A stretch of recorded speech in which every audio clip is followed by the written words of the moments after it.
Pernahkah kalian berpikir bagaimana para insinyur tahu berapa volume air yang mengalir di sungai besar? It don't go down. Probably it goes down. No, it don't. It do go down. Oh! Atau bagaimana mereka mendesain bendungan raksasa agar tidak jebol saat banjir?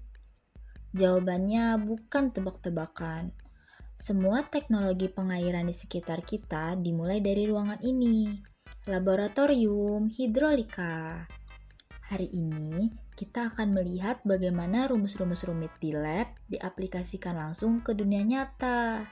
Yuk kita mulai.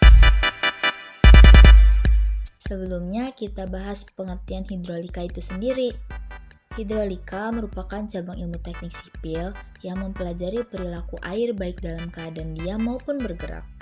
Dalam kehidupan sehari-hari, penerapan hidrolika dapat ditemukan pada bendungan, saluran irigasi, drainase kota, pelabuhan, hingga sistem penyediaan air bersih. Oleh karena itu, mahasiswa teknik sipil tidak hanya mempelajari teori di kelas, tetapi juga melakukan praktikum di laboratorium agar memahami bagaimana perilaku aliran air terjadi secara nyata.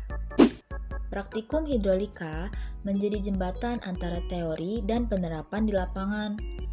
Melalui praktikum, mahasiswa dapat melihat langsung fenomena aliran air, menghitung debit, memahami kehilangan energi, serta menganalisis karakteristik aliran yang nantinya sangat berguna dalam dunia kerja. Materi ini akan membahas hubungan antara teori hidrolika di laboratorium dengan penerapannya di dunia nyata. Yuk kita masuk ke pembahasan pertama.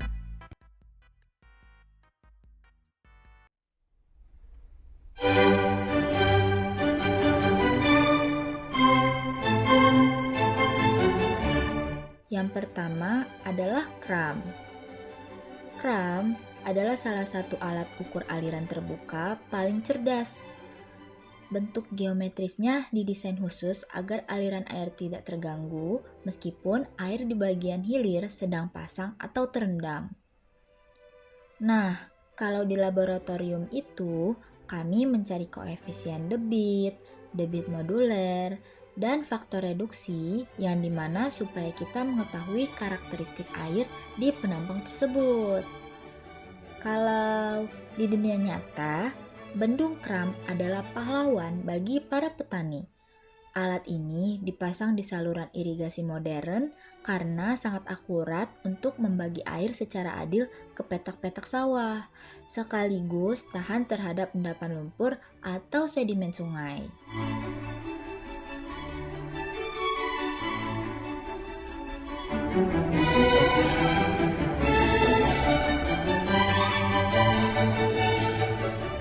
Sekarang kita masuk ke dalam pipa tertutup yaitu venturi flam. Menggunakan hukum Bernoulli, alat yang menyempit di tengah ini membuktikan bahwa saat kecepatan air naik, tekanannya justru turun.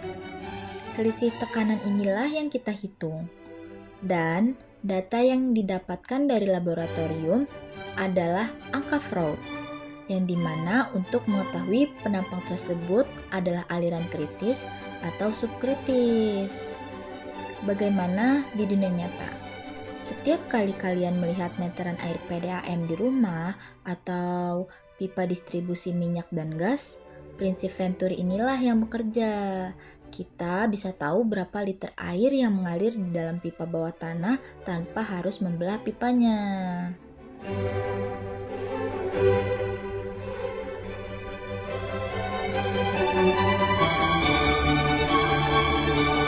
Yang ketiga, ambang lebar.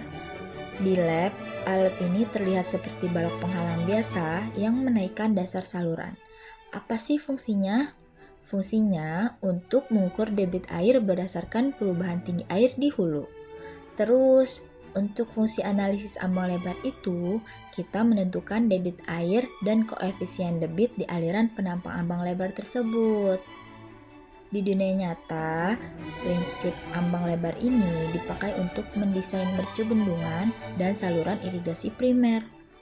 Dengan menghitung koefisien debit di lab, insinyur bisa memastikan bendungan asli sanggup mengalirkan air banjir tanpa merusak struktur bangunan tersebut.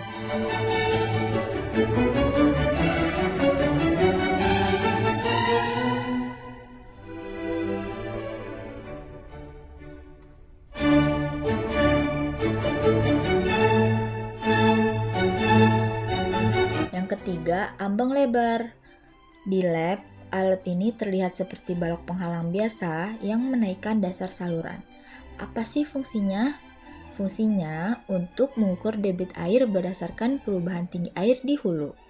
Terus, untuk fungsi analisis ambang lebar itu, kita menentukan debit air dan koefisien debit di aliran penampang ambang lebar tersebut. Di dunia nyata, prinsip ambang lebar ini dipakai untuk mendesain mercu bendungan dan saluran irigasi primer. Dengan menghitung koefisien debit di lab, insinyur bisa memastikan bendungan asli sanggup mengalirkan air banjir tanpa merusak struktur bangunan tersebut.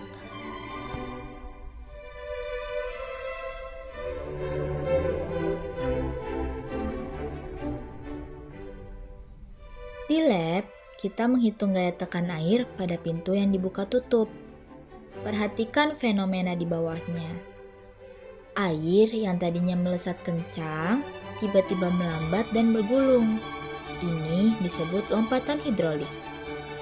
Di dunia nyata, perhitungan pintu sorong dipakai untuk mendesain pintu kendali banjir. Mengapa lompatan air itu penting dipelajari? Karena lompatan itu berfungsi meredam energi kinetik air yang dahsyat. Jika tidak diredam di kolam khusus, energi air bisa mengikis habis dasar sungai asli dan meruntuhkan jembatan di hilirnya.